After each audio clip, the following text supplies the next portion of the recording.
Hola, hola, bendiciones. Que Dios me los continúe bendiciendo. Es un gusto poder estar con ustedes a través de este canal, de la plataforma de YouTube. Muchas gracias por seguirnos, gracias por apoyarnos. Y yo le doy la gloria a Dios, le damos la gloria a Dios. El Ministerio Emmanuel está con ustedes, la pastora y amiga Jennifer Vega Solano. Y es un gusto llevarles una palabra de vida. Algo que pueda ayudar a aumentar tu fe, a empujarte, a levantarte, a hablarte acerca del reino de Dios. Amén. Todo lo que sea de bendición en este canal.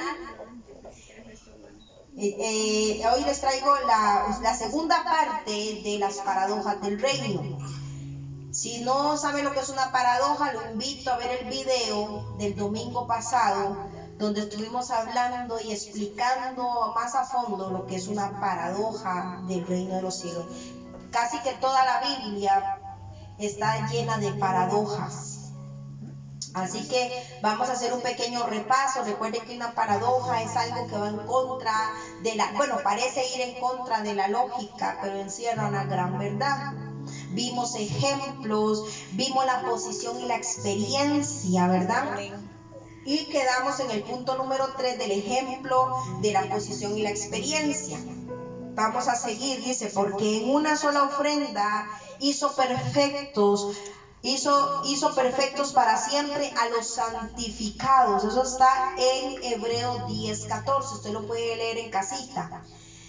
Eso es la posición, esa es mi posición, porque Él dándose en una sola ofrenda, o sea, aquí está hablando de Jesús, dándose en una sola ofrenda, nos hizo perfectos, en un solo acto de expiación nos hizo perfectos. Eso es en la posición, pero en la experiencia nos tiene que decir, sed pues vosotros perfectos, porque ya Él nos hizo perfectos. En la posición de Dios, como Dios me ve, yo soy perfecta. Él no ve a la Jennifer a medio terminar. Él ve a Jennifer, la pastora, totalmente terminada. Él te ve totalmente terminado, porque esa es la posición que yo tengo en Cristo, porque Él me hizo perfecta. Cuando Él vino a ofrecerse en una sola ofrenda, nos hizo perfectos. Pero en la experiencia, en mi vida, me dice que yo pues tengo que ser perfecta.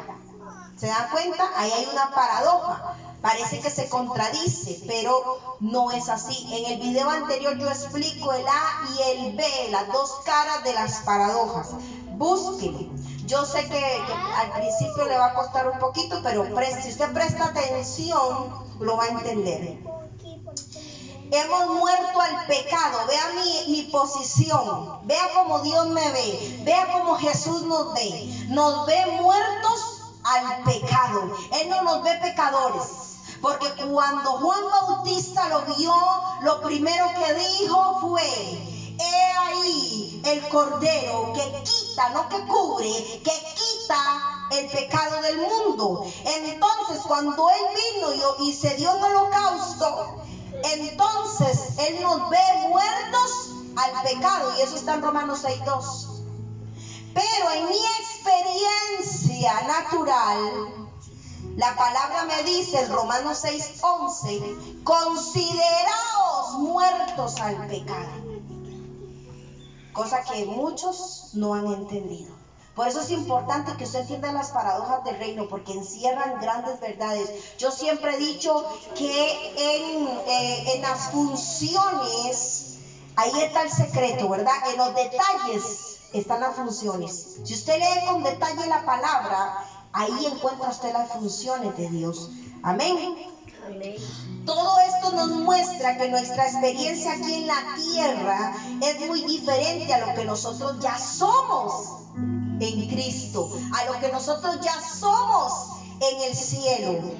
Por eso la Biblia nos enseña que tenemos que buscar las cosas de arriba, es decir, buscar todo lo que tenemos en Cristo. Lo que ya Él ganó es suyo, pero usted necesita que sea evidente en su vida. Cuando entendamos que el Señor ya no nos ve pecadores, que ya morimos al pecado. Un muerto no siente. Usted pellizca a un muerto, usted lo patea, usted lo insulta y él no se mueve porque está muerto. Nosotros estamos muertos al pecado. ¿Por qué tiene que venir la fornicación a moverte el tapete y usted, ay, hasta que se le hace la boca agua? ¿Cómo es posible que usted está muerto? No está muerto. Viene el chisme y te mueve la cobija y ay, a usted le pica la lengua. Y me la muerde. No, estamos muertos al pecado. Así es como Dios nos ve, así es como Cristo nos ve. Esto es increíble. Yo espero que usted lo entienda, porque le estoy dando una gran revelación que espero que la pueda entender. ¿Qué cosas tenemos que buscar? Antes de ver algunas cosas espirituales que tenemos que buscar, recordemos que hay verdades bíblicas que están enfrentadas en forma paradójica. La paradoja es un enfrentamiento de dos cosas, de dos posiciones. Una es la posición que yo tengo en Cristo y la otra es mi experiencia de esa posición que ya Dios me entregó. Entonces es lo que vemos como verdades bíblicas enfrentadas. Esto es una paradoja. Entender esto es fundamental, porque muchas congregaciones toman en cuenta un solo lado de la verdad y establecen doctrinas, pero al no considerar el otro lado de la verdad, llegan a errores teológicos, y vamos a ver varios ejemplos de esto. Amén.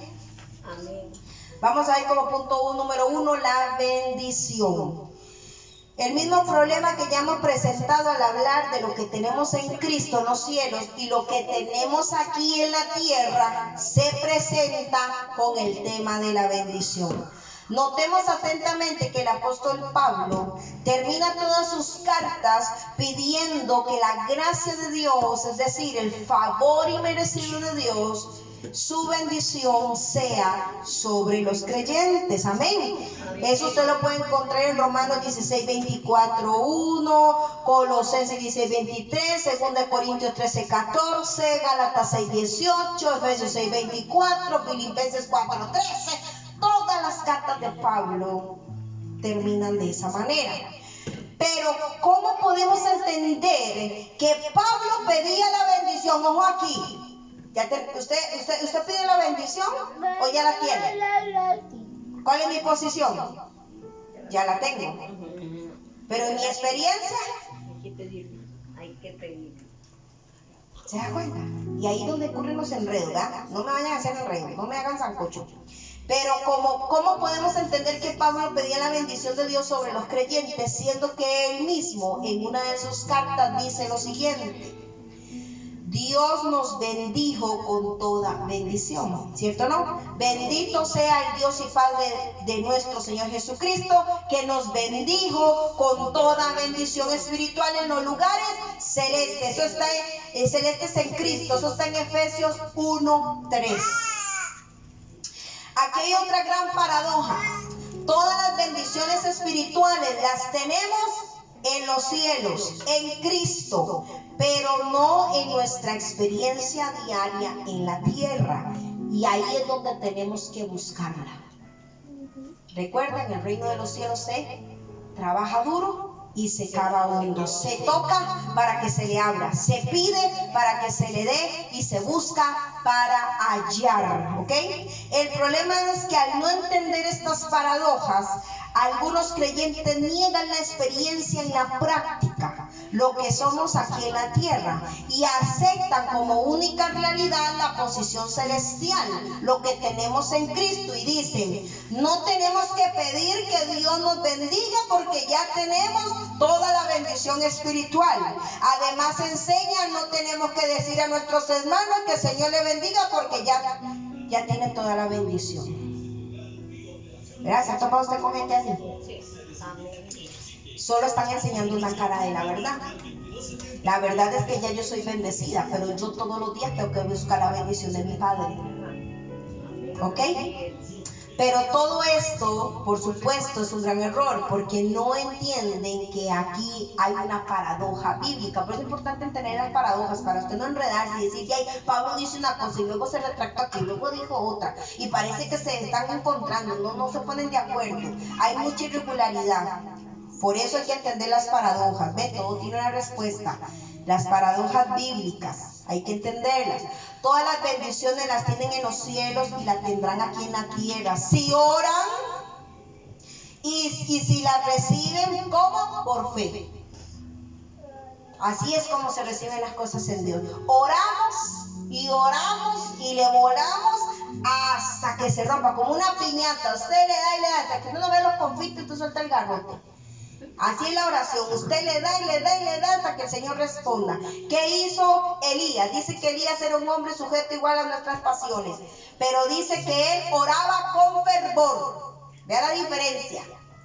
Sujeto a pasión igual que cualquier persona, pero oraba con fervor. Y dice que él oró para que no lloviera y oró para que lloviera. Pero para que no lloviera fue fácil, pero para que lloviera cambió la cosa. Sí. Mandaba al siervo ahí y el siervo subía a la montaña. ¿Se ve una nube? No se ve la nube, no se ve nada. Y volvía a orar Elías. Y mandaba al muchacho, ¿se ve la nube? No se ve la nube. Y así hasta que dijo, veo una nube en forma como del tamaño de una mano. Imagínense, era una nubecita que iba a llover así chiquita. Pero llovió. ¿Qué nos enseña eso? Que aunque ya somos bendecidos, aunque ya está hecho en Cristo, usted lo tiene que buscar. Tiene que buscarlo usted. Dios no va dándole la mano nada. Yo les he dicho, con Moisés había una nube, había columna de fuego, había maná, había palomino, se abrieron los mares, de todo pasó. Con Josué cambia el asunto. Con Josué es conquiste. Con Josué es tomen la tierra, conquístela, peleen por ella. Paradojas del reino, amén. Entonces, la gravedad de este error teológico se puso en evidencia en Argentina con consecuencias trágicas, porque cuando se enseñó que en Cristo ya teníamos todo y que en consecuencia no tenemos que pedir la bendición de Jehová porque ya la tenemos toda, el gran problema que trajo esta enseñanza fue que siendo que estábamos experimentando un glorioso avivamiento, muchos hermanos dejaron de buscar de Dios, dejaron de depender del Espíritu Santo, comenzaron a depender de ellos mismos y lógicamente todo esto puso final a un avivamiento tan hermoso que había visitado este lugar, que comenzó en 1967 en la casa de un pastor que se llamó Alberto Darling. Vean qué error más grande. Enseñaron la cara de una verdad, no de las dos. El avivamiento terminó. La nube gloriosa de Dios se apartó de ellos. Escuchen lo que escribió este pastor, se llama Orville Swindon. Nunca me voy a olvidar, dice este pastor, del día en que terminó este avivamiento. En medio de una reunión de líderes de ese gran mover de Dios, nos contó llorando que en esos momentos Dios le había dado una revelación a que él veía que la nube de la gloria se apartaba de nosotros. Luego de eso todo pasó a tener un color gris sin gloria. ¿Por qué? Él se preguntaba, ¿por qué? Porque el avivamiento había empezado cuando un grupo de hermanos de distintas denominaciones empezamos a reunirnos para buscar más de Dios, pero cuando se dejó de buscar a Dios, el avivamiento terminó. Porque se les dijo una palabra que solo se le enseñó un lado de la verdad, que ya están bendecidos, entonces tienen que pedir la bendición de Dios, entonces tienen que buscarlo, dejaron de buscarlo y se vino abajo el avivamiento. Nosotros tenemos que entender que debemos depender de Dios, del Espíritu Santo, tenemos que buscarlo, tenemos que apasionarnos por esto, tenemos que estar en intimidad con Él, porque si no, nunca vamos a experimentar, bueno, usted no va a experimentar nunca un avivamiento. Hay gente que vive en un avivamiento y no se ha dado cuenta. Cuando usted siente ese amor, ese gozo, esa pasión, que usted va a la iglesia, que usted nadie lo cambia, que usted no vuelve a traer, eso es un avivamiento, ya empezó en muchas vidas, solo que no se han dado cuenta, porque se imagina que un avivamiento está la otra cara del avivamiento, donde es masivo y vamos a ver la gloria de Dios, aleluya. Pero para eso empieza empieza en algunos corazones. ¿Ok? Esos hermanos que dejaron de buscar a Dios entendían que si ya lo tenían todo, entonces no tenían nada más que recibir de Dios, y que lo único que les quedaba por hacer era dar nada más toda la bendición que ya habían recibido. Por supuesto que tenemos que dar, pero al mismo tiempo tenemos que recibir, porque si no recibimos, no podemos dar. Si usted tiene un saco de naranjas y usted empieza a repartirlas, pero nunca llena ese saco, no tiene el árbol para estar llenando el saco, entonces se le va a acabar, ¿cierto? ¿Cierto o no? Amén, sí. Amén. Bueno, eso es lo que pasó, eso es lo que pasa. Jesús nos enseñó cuando Él dijo que los ríos del Espíritu fluirán en todo aquel que beba de Él. ¿Qué significa beber de Él? A ver, ¿usted bebe solo una vez? Cuando usted tiene sed, ¿Él solo vive una vez? No. Yo que sepa, siempre tenemos sed, siempre tenemos hambre. Pues así es en el reino de Dios. Usted no puede dejar de depender de Dios solo porque ya Dios te bendijo. Ya con Él con Cristo dice, nos dio todas las cosas. Entonces ya no necesito nada. ¿Para qué voy a buscar a Dios si ya en Cristo me dio todas las cosas? No entendemos estas paradojas. Entonces pues Jesús dijo que en los ríos del Espíritu, todo aquel que beba de Él, eso está en Juan 7:37-39. Aclaremos cuando Jesús dijo beba. Esta palabra en el original está en presente continuo. O sea, la acción de beber debe de ser continua y repetidamente. ¿Ok? O sea, si bebemos continuamente de Él, los ríos del Espíritu fluirán continuamente. Si usted continuamente lee la Biblia, usted, la palabra de Dios es como un río que está en su ser y salpica a los demás, dice, salpica. Oiga, solo salpica cuando usted comparte algo, pero es porque usted se ha llenado de algo. Pero una persona que no ora, no lee la Biblia, no hace nada, está seca. ¿Qué le va a dar a los demás? Cuando va y le habla a la familia más bien se ríe. Cuando va y le habla a los hijos no quieren. Porque no está lleno de nada, está dando algo que no tiene. Es ilógico. ¿Ok? Necesitamos estar continuamente llenando, comiendo, bebiendo del Espíritu. ¿Ok? Dios sabía que todo esto iba a ocurrir.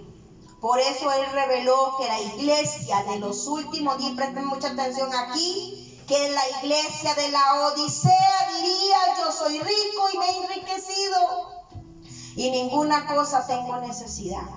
Y no sabes que tú eres desventurado, miserable, pobre, ciego y desnudo. Eso está en Apocalipsis 3:17. La iglesia de hoy en día, si tienen un enorme templo, si tienen dinero para tirar para arriba, si viven como millonarios, es que la bendición de Jehová está en ellos y ellos no necesitan más que eso. ¿Y cómo lo ve Dios? Dejaron de depender de Dios porque dependen de su riqueza.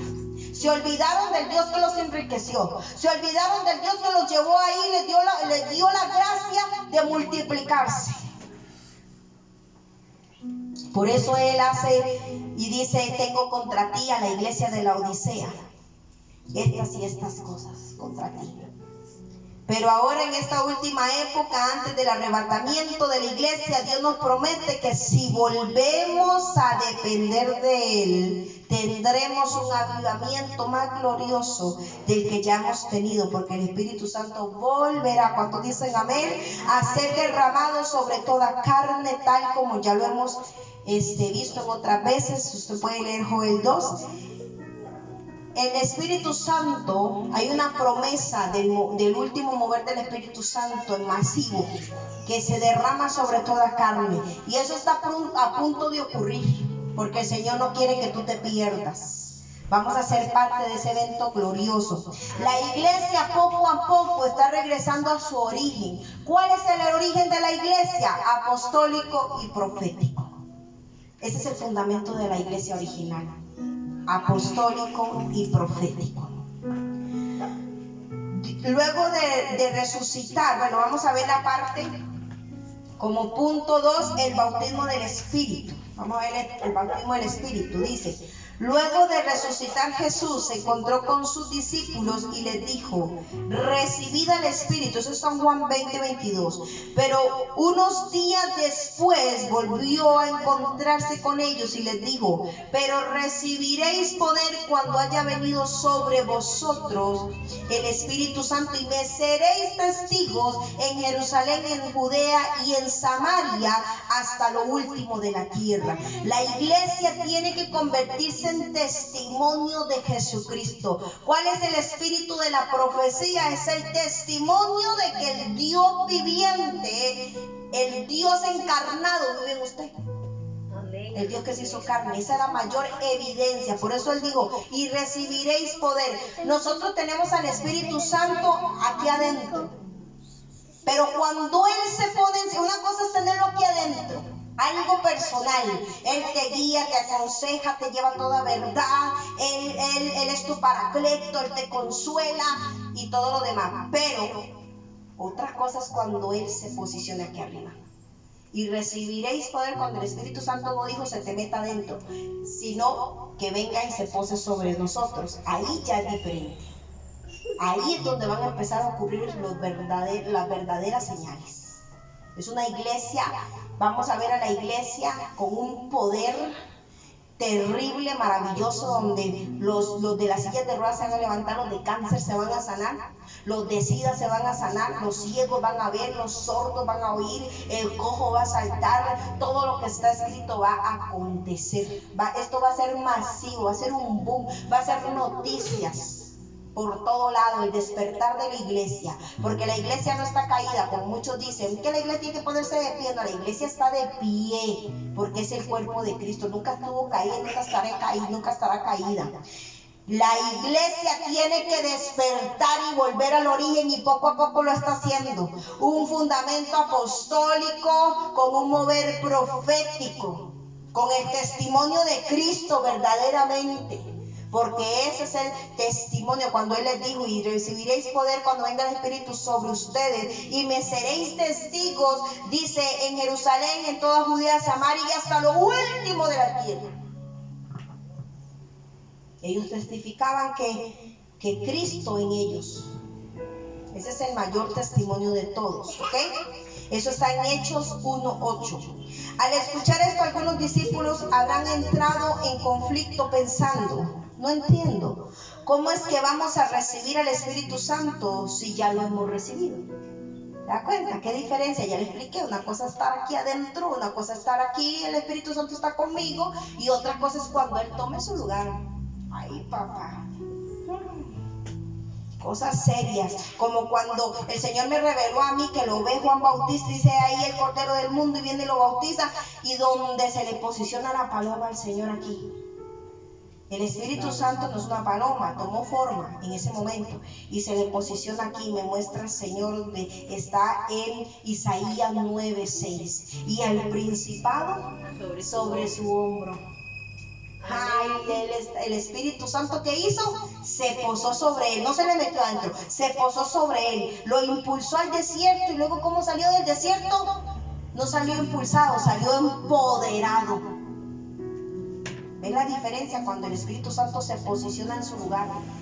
Como está profetizado ya que le sucederá a la iglesia como a la iglesia primitiva, que vieron lenguas de fuego, no adentro, no aquí en su cabeza, lenguas de fuego, llamas de fuego sobre su cabeza. Eso es tremendo. Entonces, lo seguro muchos de ellos se confundieron y tal vez preguntaron: ¿cómo vamos a recibir al Espíritu Santo? Ya lo tenemos, pero no creo, porque ellos eran muy entendidos en estas paradojas. El Señor ya los había entrenado muy bien. Aparentemente aquí hay dos verdades que se oponen entre sí, ¿verdad? Es decir, aquí hay una paradoja, pero en realidad no hay ninguna contradicción, por cuanto Jesús le estaba hablando de la recepción del bautismo del Espíritu, que era lo que tenían que recibir. La clave para entender esto está en la palabra sobre. Pero recibiréis poder cuando haya venido sobre vosotros el Espíritu Santo. En la Biblia, cuando se habla del Espíritu Santo viniendo sobre una persona, se refiere siempre a la recepción de una unción de poder. Vamos a tener una unción de poder. Ya tenemos al Espíritu Santo, pero todavía Él no se ha posicionado como tiene que ser para que la iglesia reciba el poder, y esto va a ser tremendo, ¿verdad? Ya tenemos poder, pero va a llegar el tiempo de esto como llegó el tiempo de la iglesia primitiva, para llevar a cabo los propósitos de Dios. ¿Ok? Lo podemos ver en Lucas 4:17, Hechos 10:44. Desde la época de Jesús, a esta unción se le llama el bautismo del Espíritu. Después de resucitar y ser exaltado y glorificado en los cielos, allí tiene que decir amén.